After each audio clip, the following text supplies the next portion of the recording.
Ysgol Plasmawr is part of a cluster, which is a group of schools in an area working together to support one another. This film will focus on this school and Ysgol Nant Caerau, a primary school in our cluster.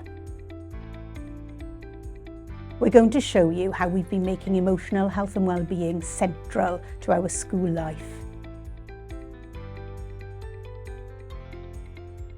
Dwi'n credu heblaw bod ni'n blaenoriaethu iechyd a lles mewn ysgolion, does dim byd arall yn gweithio. Mae iechyd a lles yn gorfod dod gyntaf, felly yn amlwg wedyn mae'r plant yn gallu ffynnu, yn gallu cyrraedd eu potensial, maen nhw'n llwyddo'n academaidd, ond mae rhaid sicrhau bod yr unigolion yn teimlo'n ddiogel yn yr ysgol yn y lle cyntaf. Mae'r dillad ferol yn rhaid i bob dim i ni wneud yn Ysgol Gymraeg Nant Caerau. Fel hyn i ni'n weithredu o ddydd i ddydd rhwng plant a staff, rhwng staff a'i gilydd a staff a rhieni hefyd. Mae wedi rhoi'r arf i ni i allu cyfarthrebu, i adeiladu, trwsio ar y degau pan mae angen a chynnal perthnasau rili iach. Mae'r dull Ysgol Gyfan yn golygu llawer i ni. Mae'n gweledigaeth ni, fel chi'n gallu gweld tu ôl fi fan hyn. Mae hanner neu 3/4 yn blaenoriaethau yn gweledigaeth ni i wneud â lles ein disgyblion a'r perthnasau sydd gyda ni gyda'r rhieni a gyda'r gymuned a gyda'r plant. Rai pethau dyn ni mwy o balch ohono yn yr ysgol ydy'r dillad ferol. Hwna wedi gwella ein perthnasau o gwmpas yr ysgol, y ffordd ni'n datrys problemau, y ffordd ni'n creu ac yn datrys perthnasau a trwsio perthnasau. Here in Nant Caerau, it's just really important to support the sort of mental challenges that some kids might be going through. I think it's really important to provide the opportunities for them to, to release that energy and release that frustration, allow them to focus on something, in particular, but also have fun. Wel, yma'n Plasmawr, ni wedi gweld cynnydd yn y nifer o ddisgyblion sydd yn stryglo gyda iechyd meddwl a lles emosiynol, felly ni wedi rhoi lot o bethau mewn lle mwyn i cefnogi nhw. Mae gyda ni therapyddion a conselwyr sydd yn gweithio un i un gyda disgyblion sydd yn gweithio'n wych. Ond ni wedi gweld bod gwaith grŵp yn hynod o lwyddiannus hefyd. Felly mae gyda ni merched mentrus yn rhedeg yng Nghyfnod Rhyddol 3 a bechgyn bonheddig. A be ni'n neud yw targedu disgyblion sydd falle yn dioddef diffyg hyder neu sydd angen hwb sydd falle'n gweld mynychu gwersi yn heriol a ni'n rhoi cynllunio mewn lle sydd yn gallu cefnogi nhw.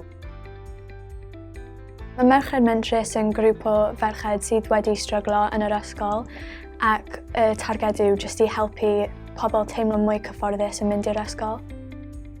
Ni'n cwrdd tua unwaith neu dwywaith yr wythnos i jyst wneud pethau sy'n gallu gwneud ni teimlo'n well am ein hun.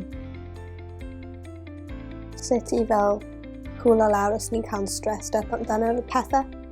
Ie, ni wedi fel dysgu sut i dalio efo fe, fel. Ni'n dod mas o gwersi i cael bach o chill a cael hwyl.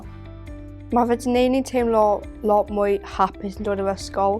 Tyna fel os da ni yn teimlo bach yn stressed out neu ansicr, mae yna rhywle i ni fynd a mae yn eitha neis cael break mas o gwersi a just falle wneud peth lliwio, siawr yn y teimladau ni a just really cael ymlacio. Bod e ddim jyst ni sy'n teimlo fel na, bod llawer o pobl eraill a bod pobl yna i helpu ni. Mae'n really anodd dod i'r ysgol i lot o ni. Mae weithiau ni jyst methu wneud gwersi, so dyna pam merched mentrus yn opsiwn i ni cael bach mwy o confidence i mynd i gwersi. Mae wedi gwneud fi actually joio dod i'r ysgol di hun, a mae wedi gwneud fi eisiau dod.